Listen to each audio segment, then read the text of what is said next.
Hello friends అందరికీ ఎలా ఉన్నారు అందరూ? ఇవాళ అయితే మా హస్బెండ్ నా కోసం లడ్డు చేసేద్దామని చెప్పారు. సో చూసేద్దాం ప్రాసెస్ ఎలా చేస్తున్నారు. కొబ్బరికాయని బాగా తురిమి దాన్ని ఘీలో ఫ్రై చేశాను. తర్వాత బెల్లంని పాకబట్టి మంచిగా రెండు కలిపేయాలి.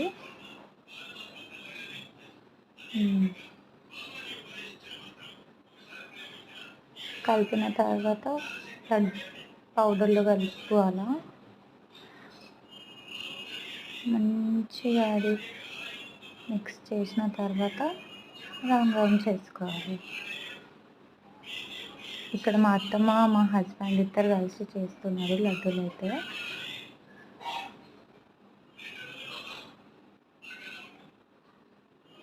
సో ఫైనల్గా లడ్డు అయితే అయిపోయింది ఫ్రెండ్స్. ఇప్పుడు టేస్ట్ కూడా చూసేద్దాము. టేస్ట్ అయితే అదిరిపోయింది, చాలా బాగుంది.